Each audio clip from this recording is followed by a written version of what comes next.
The Adventures of Huckleberry Finn by Mark Twain. Chapter 4.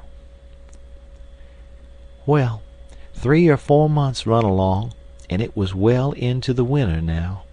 I had been to school most all the time, and could spell and read and write just a little, and could say the multiplication table up to 6 times 7 is 35, and I don't reckon I could ever get any further than that if I was to live forever. I don't take no stock in mathematics anyway. At first I hated the school, but by and by I got so I could stand it. Whenever I got uncommon tired, I played hookey, and the hiding I got next day done me good and cheered me up. So the longer I went to school, the easier it got to be. I was getting sort of used to the widow's ways, too, and they warn't so raspy on me.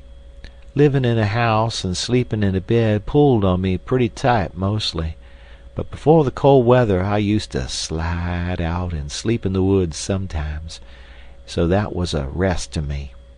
I liked the old ways best, but I was getting so I liked the new ones too, a little bit.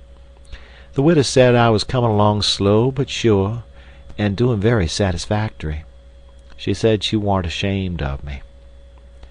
One morning I happened to turn over the salt cellar at breakfast. I reached for some of it as quick as I could to throw over my left shoulder and keep off the bad luck, but Miss Watson was in ahead of me and crossed me off.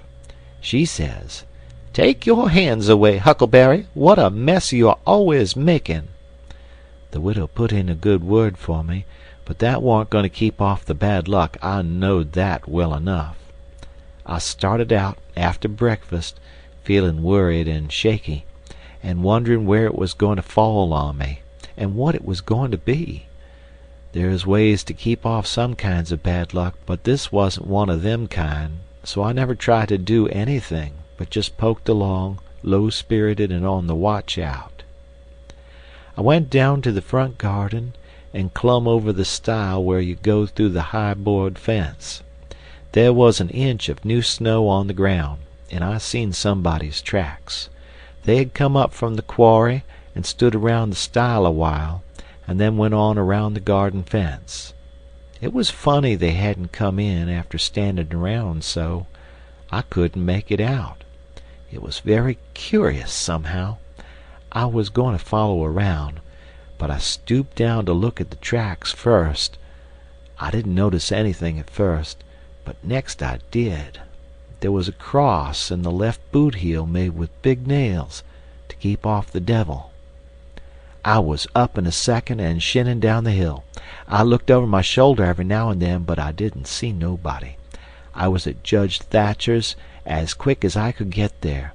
He said, "Why, my boy, you are all out of breath. Did you come for your interest?" "No, sir," I says. "Is there some for me?"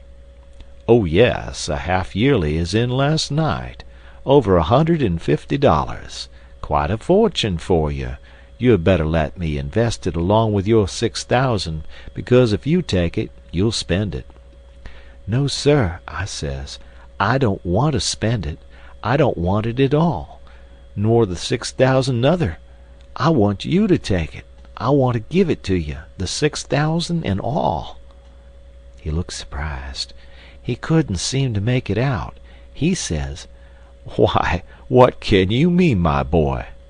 I says, "Don't you ask no questions about it, please. You'll take it, won't you?" He says, "Well, I'm puzzled. Is something the matter?" "Please take it," says I, "and don't ask me nothing. Then I won't have to tell no lies." He studied a while, and then he says, "Oh-ho, I think I see. You want to sell all your property to me, not give it. That's the correct idea." Then he wrote something on a paper and read it over and says, "There, you see it says, 'For consideration.' That means I have bought it of you and paid you for it. Here's $1 for you. Now you sign it." So I signed it and left. Miss Watson's nigger, Jim, had a hairball as big as your fist, which had been took out of the fourth stomach of an ox, and he used to do magic with it. He said there was a spirit inside of it, and it knowed everything.